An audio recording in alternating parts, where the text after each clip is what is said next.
नमस्कार, जय हिंद। मैं मोहन पाठक और आप देख रहे हैं the village student YouTube channel. तो साथियों, जैसा कि हम लोगों का यूपी टीईटी 2023 के लिए अभी फ़िलहाल के लिए चाइल्ड डेवलपमेंट यानी कि बाल विकास चल रहा है। तो आज हमारा 10वां लेक्चर है और आज से हम शुरू करने वाले हैं मनोवैज्ञानिकों के बारे में। तो अगर आपने अभी तक पीछे के सारे वीडियो नहीं देखे हैं तो आप प्ले लिस्ट में जाइए और वहाँ से सारे वीडियो आप देख सकते हैं। और आप इसी वीडियो के नीचे आप जाएंगे तो आपको वहाँ पे भी प्लेलिस्ट मिल जाएगी, तो वहाँ से भी आप सारे वीडियो देख सकते हैं। तो जब भी आप देखिए तो पहली वीडियो से देखते आएंगे तब आपका सारा का सारा क्लियर हो पाएगा, नहीं तो आप बीच में देखेंगे तो सिर्फ आप एक थियरी ही प्राप्त कर पाएंगे। ठीक है, तो चलिए ये शुरू करते हैं। हम लोग आज बात करने वाले हैं एडवर्ड ली थार्नडाइक के बारे में। तो साथियों, थार्नडाइक महोदय कौन थे, किस पर प्रयोग किए थे, क्या उनके क्वेश्चन थे, सारी चीज़ें आपको यहाँ पे मिलेंगी। दोस्तों, अभी हम थियरी पर बात कर रहे हैं, बाद में हम लोग प्रैक्टिस सेशन लेंगे तो वहाँ पे सब कुछ क्लियर हो जाएगा। लेकिन अभी आपको थियरी पढ़ना ज़रूरी है। ज़रूरत हो तो आप इसका नोट्स भी बना सकते हैं। तो चलिए आइए शुरू करते हैं। थार्नडाइक महोदय कौन थे? तो थार्नडाइक महोदय एक मनोवैज्ञानिक थे जिन्होंने बिल्ली के ऊपर प्रयोग किया था।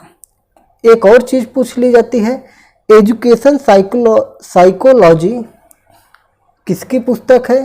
तो ये भी आपका एडवर्ड ली थार्नडाइक का की पुस्तक है। तो देखिए, एडवर्ड ली थार्नडाइक इनका पूरा नाम है। तो पूरा नाम मैंने बता दिया है, अब मैं केवल थार्नडाइक यूज करूंगा तो आप लोग बात समझ जाएंगे। 1913 में इन्होंने एजुकेशन साइकोलॉजी नामक पुस्तक लिखी थी। या एजुकेशन साइकोलॉजी पुस्तक किसकी है तो आप बताएंगे, एडवर्ड ली थार्नडाइक के। शिक्षा मनोविज्ञान के जनक किसे कहा जाता है या शिक्षा मनोविज्ञान का जनक कौन है? तो आप क्या बताएंगे, थार्नडाइक महोदय है। मतलब थार्नडाइक महोदय को शिक्षा मनोविज्ञान का जनक भी कहा जाता है। विस्मृति का अनाभ्यास सिद्धांत किसने दिया था? तो थार्नडाइक महोदय ने दिया था। कौन सा चीज़? विस्मृति का अनाभ्यास का सिद्धांत किसने दिया था? तो थार्नडाइक महोदय ने दिया था। तो ये इम्पॉर्टेंट परिभाषाएं आप दो देख सकते हैं जो मैंने यहाँ पे आपको दिखा दी हैं। ठीक है, चलिए आगे चलते हैं। तो विस्मृति के अगर हम प्रकारों की बात करेंगे तो विस्मृति 3 प्रकार की होती हैं। विस्मृति कितने प्रकार की होती है? 3 प्रकार की होती है। एक होती है सूक्ष्म विस्मृति, एक होती है अमूर्त विस्मृति और एक होती है प्रत्यय विस्मृति। बुद्धि के कितने प्रकार होते हैं? तो थार्नडाइक महोदय ने बुद्धि के 3 प्रकार बताए हैं। ठीक है, कौन कौन से प्रकार बताए हैं? 3 प्रकार बताए हैं, मूर्त बुद्धि, अमूर्त बुद्धि और सामाजिक बुद्धि। तो मूर्त बुद्धि का मतलब होता है, देखिए पहले शब्दों को आप समझ लीजिए। मूर्त का मतलब होता है जो हमें दिखाई दे रहा है। जैसे मैं आपको दिखाई दे रहा हूँ तो मैं आपको मूर्त दिखाई दे रहा हूँ। ठीक है, और आप किसी ऐसी चीज़ की कल्पना कर रहे हैं जो दिखाई नहीं दे रही है तो उसे कहते हैं अमूर्त, जो हमारे पास नहीं है। जैसे गणित में हम लोग कहते हैं ना, माना कि राम के पास x रुपए हैं, तो रुपए आपको दिखाई नहीं दे रहे हैं, वो हो गई अमूर्त। ठीक है, उसी को कहते हैं अमूर्त चिंतन। ठीक है, और जो आपको रुपए दिखाई दे रहे हैं वो क्या है? मूर्त है। सामाजिक क्या होता है? जो समाज है आपका, जो चारों तरफ आपके फैला हुआ है, समाज की परिभाषा होती है। 2 या 2 से अधिक व्यक्तियों या जीवों के समूह को क्या कहते हैं? समाज कहते हैं। ठीक है, तो ये चीज़ हो गई। ठीक है, चलिए ठंडी बहुत है। तो आइए देखिए, बुद्धि के प्रकार जो हैं उनकी अगर हम बात करेंगे तो मूर्त बुद्धि होती है, इसी को गामक बुद्धि कहते हैं या यांत्रिक बुद्धि भी कहते हैं। क्या कहते हैं? यांत्रिक बुद्धि भी इसको कह देते हैं। तो ये रही आपकी बुद्धि। यांत्रिक बुद्धि क्या होती है? जैसे इंजीनियर, डॉक्टर, ये लोग क्या होते हैं? यांत्रिक बुद्धि होती है ना, इनकी बुद्धि कैसी होती है? यांत्रिक बुद्धि होती है। अमूर्त बुद्धि की बात करेंगे तो अमूर्त का मतलब मैंने बताया कि अमूर्त का मतलब जो दिखाई न दे रहा हो। तो ऐसे लोग कौन होंगे? जैसे कवि होता है, कवि क्या कहता है? कवि ऐसी ऐसी कविताएं करता है जो आसमान के ऊपर चला जाता है, ज़मीन के नीचे भी चला जाता है और सूरज पे भी वो तैरने लगता है, दौड़ने लगता है, जबकि सूरज पे कोई आज तक गया नहीं है या सूरज के नज़दीक भी नहीं जा पाया है, लेकिन वो सूरज को भी अपनी कविताओं में एक खिलौना बना देता है। ठीक है। चंद्रमा को आपने एक कविता सुनी होगी कि हट कर बैठा चांद एक दिन माता से वह बोला, सिलवा दो माँ मुझे ऊन का एक मोटा झिगोला। तो चांद, झिगोला का मतलब होता है एक तरह का स्वेटर या कपड़ा, कि मुझे बहुत ठंडी लगती है, मुझे कपड़ा चाहिए। तो ये कल्पना कौन कर रहा है? ये कवि कल्पना ही कर रहा है ना। चांद तो एक ग्रह है ना, एक क्या है, एक पिंड है, तो वो तो स्वेटर थोड़े पहनेगा। जैसे धरती है उसी प्रकार से चांद है। तो ये क्या है, अमूर्त बुद्धि होती है। चित्रकार हुआ, साहित्य हुआ, दार्शनिक हुआ, ये सारे क्या होते हैं, अमूर्त चिंतक होते हैं। ठीक है।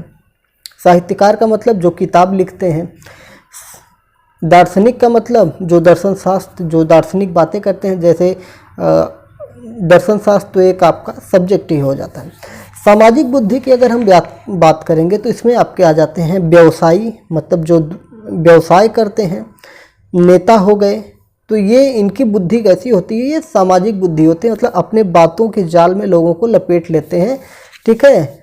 तो आप नेताओं को जानते ही हैं कि किस प्रकार से बातें करते रहते हैं, आपसे झूठ बोलते रहते हैं या वादे करते रहते हैं कि इस बार मुझे वोट दीजिए तो इतनी वैकेंसी आ जाएगी या ये काम करवा दूंगा। तो आप उनके झांसे में आ जाते हैं। व्यवसायी है, जो सामान आप उठाएंगे कहेगा यही सबसे बढ़िया है। ठीक है। तो ये सारी चीज़ें होती हैं। चलिए आगे चलते हैं। कुछ चीज़ें अगर छूट रही हैं तो उनको हम बाद में ले लेंगे, जैसे जब प्रैक्टिस वगैरह हम लेंगे तो उसमें क्वेश्चन बनाएंगे तो उसमें हो जाएगा। किशोरावस्था का क्रमिक विकास का सिद्धांत किसने दिया था? तो किशोरावस्था का क्रमिक विकास का सिद्धांत भी आपका थॉर्नडाइक महोदय ने दिया था। किशोरावस्था के क्रमिक का मतलब होता है क्रम के द्वारा चलने वाली चीज़ें। तो इसका सिद्धांत किसने दिया था? थॉर्नडाइक महोदय ने दिया था। चलिए आगे देखते हैं। अच्छा, क्रमिक विकास का मतलब होता है कि विकास जो होता है वो अचानक नहीं होता है। ठीक है। मैंने विकास और वृद्धि पढ़ाई थी तो वहाँ पे बहुत ही बेहतरीन तरीके से आपको बताया है। शायद दूसरा तीसरा लेक्चर रहा होगा, तो आप वहाँ पे जाके एक बार जरूर प्लेलिस्ट में सीरियल से पढ़ेंगे, तभी आपका कॉन्सेप्ट क्लियर होगा। ठीक है। तो विकास जो है अचानक नहीं होता। जैसे आप बच्चे हैं तो डायरेक्ट बूढ़े नहीं हो जाएंगे या डायरेक्ट बड़े नहीं हो जाएंगे।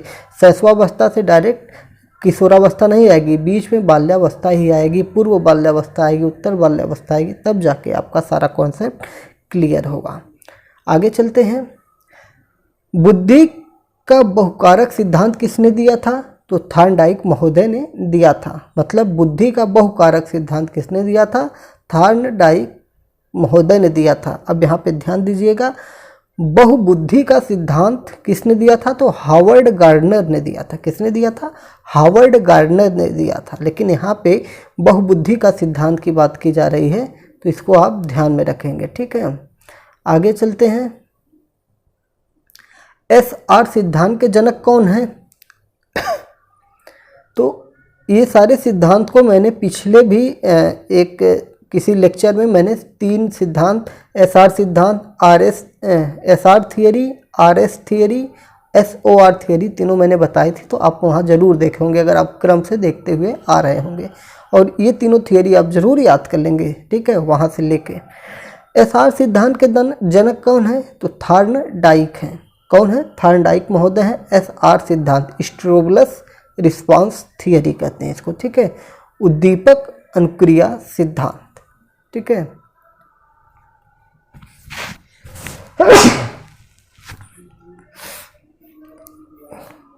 कान के पर्दे फट गए होंगे। चलिए आगे चलते हैं। कह रहा हूँ ना ठंडी है तो अब ठंड लग रही है। SR बॉन्ड सिद्धांत के जनक कौन है? बॉन्ड का मतलब होता है जोड़। बॉन्ड एक इंग्लिश शब्द है तो उसका मतलब होता है जोड़। और उद्दीपन अनुक्रिया बंध सिद्धांत किसने दिया है? तो थॉर्नडाइक महोदय ने दिया है। संयोजनवाद के जनक कौन है? संयोजनवाद का मतलब होता है संबंधवाद का जनक। तो कौन है? थॉर्नडाइक महोदय हैं। त्रुटि एवं प्रयास का सिद्धांत किसने दिया था? मतलब पहले बच्चा गलती करता है, फिर प्रयास करता है, फिर सीखता है। तो इस सिद्धांत को किसने दिया था? तो इस सिद्धांत को भी आपका थॉर्नडाइक महोदय ने दिया था। ठीक है, बातें समझ में आ गई आपको? ये सारे सिद्धांत हैं, आपको पूरे के पूरे सिद्धांत ये रट्टा आपकी जुबान पे हो जानी चाहिए कि त्रुटि एवं प्रयास का सिद्धांत किसने दिया था? थॉर्नडाइक दिया था। इसी को प्रयत्न या भूल का सिद्धांत भी कहते हैं। ठीक है, थॉर्नडाइक ने 3 प्रमुख नियम दिए थे। थॉर्नडाइक ने क्या दिए थे? 3 प्रमुख नियम दिए थे, जिसको कहते हैं, अच्छा क्वेश्चन पूछता है कि थॉर्नडाइक ने कितने नियम दिए थे? तो 3 प्रमुख नियम दिए थे। और कितने गौड़ नियम दिए थे? तो थॉर्नडाइक ने 5 गौड़ नियम दिए थे, वो भी हम आगे आपको बताने वाले हैं। ठीक है, चलिए, तत्परता का नियम, प्रभाव का नियम और अभ्यास का नियम, ये 3 इनके नियम थे। क्या हो जाता है समझ में नहीं आता। चलिए, अच्छा जूम करने में ये प्रॉब्लम हो रही है, तो मैं ही ऊपर चला जा रहा हूँ। अब ठीक है, अमेरिकन मनोवैज्ञानिक थे थॉर्नडाइक। कौन थे? अमेरिकन मनोवैज्ञानिक थे। फिर आगे देखते हैं, थॉर्नडाइक की थियरी में सबसे ज़रूरी चीज़ क्या है? तो बिल्ली का भूखा रहना। बिल्ली जब भूखी रहेगी ना तभी कुछ हो पाएगा। ठीक है, बिल्ली का भूखा होना सबसे ज़रूरी है, जिसमें उद्दीपन और अनुक्रिया होनी चाहिए। आगे देखते हैं, थॉर्नडाइक के प्रयोग की आदर्श दशा क्या है? तो क्या है? थॉर्नडाइक के प्रयोग की आदर्श दशा क्या है? मतलब कि पूछ रहा है कि क्या होगा, मतलब अगर क्या न हो तो बिल्ली का पिंजरा भी खुला हो फिर भी बिल्ली जो है खाना खाने नहीं जाएगी। तो मतलब साफ है कि खाना खाने नहीं जा रही है तो उसको भूख नहीं लगी है, मतलब कि बिल्ली का भूखा होना सबसे ज़्यादा ज़रूरी है। जैसे यहाँ जैसे मैं आपको पढ़ा रहा हूँ, यहाँ तो ना कोई म्यूजिक चल रहा है, ना कोई बाजा बजा, ना कोई डीजे चला है कि यहाँ पे आप लोग क्या करेंगे, डांस करेंगे, डिस्को करेंगे। ऐसा तो कुछ करने वाले नहीं हैं। सही कह रहा हूँ ना? अगर ऐसा होता तब तो अब मज़ा आ जाता, कान में डीड लगा के वाह वाह वाह हरे कृष्णा हरे राम करते। लेकिन ऐसा यहाँ पे कुछ नहीं हो रहा है। आप यहाँ पे क्यों मेरी बात सुन रहे हैं? मैं आपको लेक्चर दे रहा हूँ, आप क्यों सुन रहे हैं? क्योंकि आपके अंदर आपको एग्ज़ाम क्वालिफाई करना है और आप इस थियरी को समझना चाह रहे हैं, इसलिए आप मेरे साथ जुड़े हैं। तो बिल्ली का भूखा होना ही सबसे बड़ा आदर्श दशा होगी। ठीक है, तो थॉर्नडाइक के प्रयोग की आदर्श दशा क्या है? बिल्ली का भूखा होना। चलिए आगे चलते हैं, आगे देखते हैं क्या चीज़ें हैं। तो इतनी चीज़ें आपको समझ में आ गई होंगी।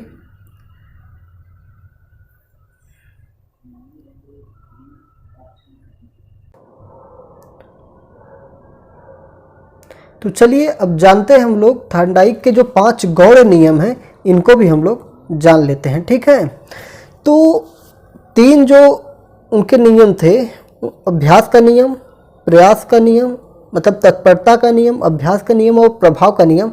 तो पीछे भी मैंने इसको डिटेल में समझाया। तत्परता का मतलब किसी चीज़ के लिए तैयार हो जाना, अभ्यास का मतलब बार बार अभ्यास करना, और प्रभाव का नियम, तो प्रभाव जब पड़ेगा तो सारी चीज़ें आपकी हो जाएंगी। ठीक है, तो ये मैंने पिछले लेक्चर्स में बहुत डिटेल में बताया है।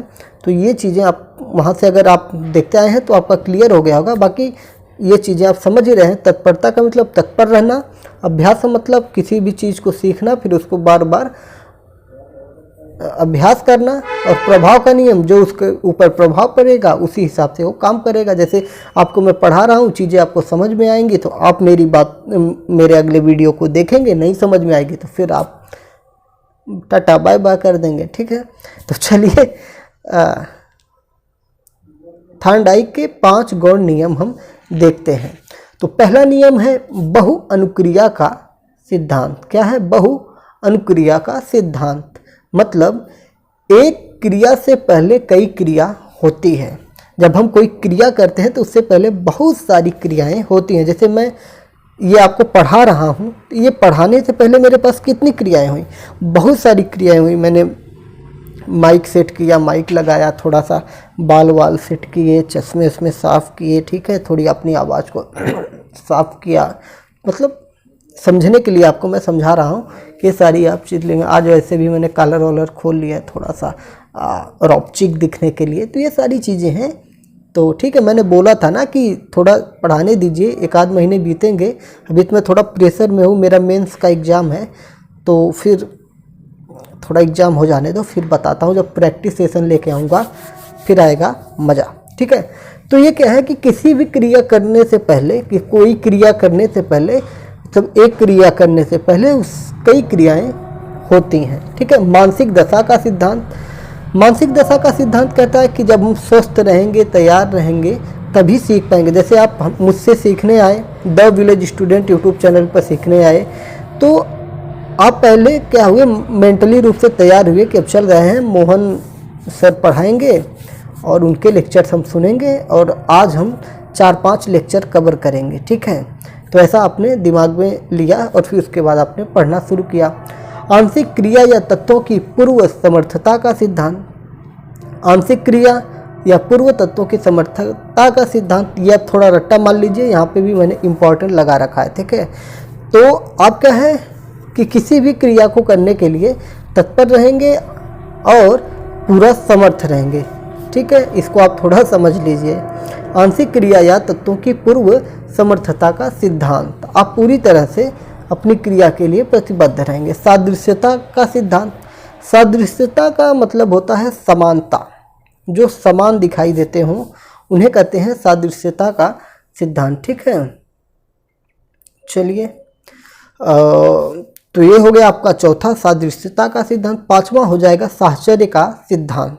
ठीक है, साहचर्य का मतलब हो जाएगा कि अगर परिस्थिति पहले जैसी हो, परिस्थिति क्या है, पहले जैसी हो, तो आपका रिस्पांस भी पहले जैसा होगा। जैसे आप को मैं जिस तरह से पढ़ा रहा हूँ, आपको पढ़ने में मज़ा आ रहा है। अगर मैं इस टेक्निक को छोड़ के बस और भी ढीला ढाला हो जाऊँ, वैसे मैं तो बहुत ही आराम से छोटे बच्चों की तरह पढ़ा रहा हूँ, कि बिल्कुल थियरी है, क्लास वाइज क्लास की तरह मैं पढ़ा रहा हूँ। तो इससे क्या है कि आप इसको स्पीड भी बढ़ा के देख सकते हैं, तो आप जिस तरह से चाहेंगे वैसे आप कर सकते हैं। मतलब कोई अनुक्रिया है उसको, मतलब जैसे आप पढ़ाई कर रहे हैं, आपको पढ़ने का माहौल जैसा रोज का रहता है, अगर बगल से बारात गुजर रही हो तो आपकी जो अनुक्रिया होगी 100% नहीं हो पाएगी, क्योंकि डीजे बजेगा ढिंचिक ढिंचिक, तो आप भी इंजॉय करेंगे या पढ़ना भी चाहेंगे तो आप पढ़ नहीं पाएंगे, आपका मन नहीं लगेगा। तो आपका जो परिस्थिति है, वातावरण है, वो 100% पहले जैसे रहेगी, सामान्य रहेगी, तो आपकी अनुक्रिया भी अच्छी होगी। उम्मीद है समझ में आ गई होगी। ठीक है, नहीं आई होगी तो एक बार बैक करिए, फिर से देखिए। आंशिक क्रिया, ये सारी चीज़ें हैं फ्रेम में। आइए कुछ देखते हैं। अब मैंने ये पीछे भी बता दिया आपको कि एजुकेशन साइकोलॉजी क्या है, थार्नडाइक की पुस्तक है, 1913 में आई थी। एनिमल इंटेलिजेंस किसकी पुस्तक है, थार्नडाइक महोदय की है। और एजुकेशन ऑफ फर्स्ट बुक किसकी पुस्तक है, थार्नडाइक महोदय की पुस्तक है। एजुकेशन ऑफ फर्स्ट बुक, फिर एनिमल इंटेलिजेंस थार्नडाइक की है, एजुकेशन साइकोलॉजी थार्नडाइक की है। अधिगम स्थानांतरण का समान तत्वों का सिद्धांत या नियम किसने दिया था, थार्नडाइक ने दिया था। ये चीज़ मैंने आपको स्थानांतरण, अधिगम स्थानांतरण वाले चैप्टर में बहुत ही अच्छे से पढ़ाया है कि अधिगम स्थानांतरण का समान तत्वों का सिद्धांत किसने दिया था, थार्नडाइक ने दिया था। समान तत्वों का मतलब ए बी सी एक तरफ है, मतलब एक तरफ ए बी है, दूसरी तरफ ए बी सी है, तो ए से लेके बी तक ही आपका स्थानांतरण होगा, सी वाले चैप्टर को छोड़ देगा, क्योंकि समान चीज़ों में ही वो आपका स्थानांतरण होगा। 3 से 5 वर्ष के बालक अर्ध स्वप्नों में खोए रहते हैं। मोस्ट इम्पॉर्टेंट, जो 3 से 5 वर्ष के बच्चे होते हैं, वो जब सोते हैं तो अर्ध स्वप्नों में खोए रहते हैं। वो आप देखेंगे कि वो सपने में ही हंस रहा है, सपने में ही बात कर रहा है, खेल रहा है, ये सारी चीज़ें होती हैं। तो किसने बताई है, थार्नडाइक ने बताई है। प्रयोग में लाए गए बक्से या पिंजड़े को क्या कहते हैं, तो उसे कहते हैं पजल बॉक्स कहते हैं, यानी कि पहेली बक्सा। क्या कहते हैं, पहेली बक्सा। ठीक है, अब यहीं से आप ध्यान दीजिएगा कि पजल बॉक्स यानी पहेली बक्सा किसने दिया था, थार्नडाइक ने दिया था। किस पर प्रयोग किया था? बिल्ली पर किया था। लेकिन पिजन बॉक्स कह दे तो पिजन बॉक्स क्या है? पिजन बॉक्स मतलब, पिजन का मतलब होता है कबूतर, और उसको कहेंगे कबूतर का बक्सा, यानी स्किनर ने दिया था, क्योंकि कबूतर पर प्रयोग किसने किया था? स्किनर ने किया था, और उसी को कहते हैं पिजन बॉक्स या स्किनर का, अच्छा पिजन बॉक्स कहते हैं, जिसमें उन्होंने कबूतर पर प्रयोग किया था। जब पूछेगा कि स्किनर का बक्सा किसने दिया था, तो स्किनर ने दिया था। स्किनर के बक्से में प्रयोग किस पे किया गया था? तो चूहे पर किया गया था। आप यहाँ से ये चीज़ें स्पष्ट रूप से भी देख सकते हैं, जो मैंने यहाँ पे कोट की हुई है। देखिए, पजल बॉक्स थांडाइक की बिल्ली, पिजन बॉक्स स्किनर की मतलब स्किनर की कबूतर, स्किनर बक्सा स्किनर का चूहे पर प्रयोग, और पूर्व नाम जिसका क्या था? स्किनर का बक्सा जो था स्किनर के, तो पूर्व नाम था सक्रिय अनुकूलन बक्सा। तो स्किनर के बक्से का पुराना नाम क्या था? सक्रिय अनुकूलन बक्सा। तो ये चीज़ आपको समझ में आई होगी। और कुछ है, त्रुटि एवं प्रयास का सिद्धांत किसने दिया था? थांडाइक ने दिया था। ठीक है। अचानक सही अनुक्रिया तथा दृष्टिकरण क्या होता है? SR बॉन्ड होता है। और सबसे महत्वपूर्ण क्या है? उद्दीपक, मतलब किसी भी चीज़ को प्राप्त करने के लिए एक आपके पास लक्ष्य होना चाहिए। आप मुझसे पढ़ने आए हैं तो आपको उद्दीपक क्या है कि यहाँ से पढ़ लेंगे, 1 2 4 10 क्वेश्चन फंस जाएंगे तो मेरा एग्ज़ाम क्वालिफाई हो जाएगा। लेकिन इतना मैं आपको दावे के साथ कहता हूँ कि जो थियरी मैंने आपको पढ़ा दी, ये इसी में से आपके क्वेश्चन बनने वाले हैं, और इसी को आप नोट करिए, याद करिए, रट्टा मारिए। क्या करिए? रट्टा मार लीजिए। ठीक है। लेकिन पहले समझ लीजिए, 2-3 बार देखिए, समझिए, फिर उसके बाद इसको नोट करिए और आपका काम बन जाएगा। लेकिन उसको बार बार आपको अभ्यास कर, पहले आप तत्पर होइए, फिर अभ्यास करिए, फिर तभी आपके ऊपर इसका प्रभाव पड़ने वाला है। अपना लक्ष्य निर्धारित करिए। सबसे महत्वपूर्ण क्या है? यहाँ पे देखिए, सबसे महत्वपूर्ण क्या है? सबसे महत्वपूर्ण है आपका लक्ष्य, गोल। आपका गोल अगर डिसाइड है तो फिर उसके बाद ये चीज़, थांडाइक की थियरी का कहने का मतलब है कि सबसे महत्वपूर्ण चीज़ क्या है? आपका लक्ष्य है। तो जब थियरी वगैरह आप पढ़िए तो उसको अपने ऊपर इम्प्लीमेंट करिए, कि इसीलिए मैं लेक्चर मेथड ले रहा हूँ कि जिससे आपका मानसिक विकास हो जाएगा। फिर आपको समझ में आएगा कि अच्छा, सबसे पहले गोल तय करिए कि मुझे यूपी टेट 2023 क्वालिफाई करना है, तो क्वालिफाई करना है। चलिए फिर कल मिलते हैं अगले वीडियो के साथ, अगले टॉपिक के साथ, अगले मनोवैज्ञानिक के साथ। तब तक के लिए जय हिंद, नमस्कार। चैनल पर नए हैं, नए तो सभी हैं, तो सभी लोग चैनल को सब्सक्राइब कर लीजिए, लाइक कर लीजिए, अपने और दोस्तों में शेयर कर दीजिए। जय हिंद, नमस्कार।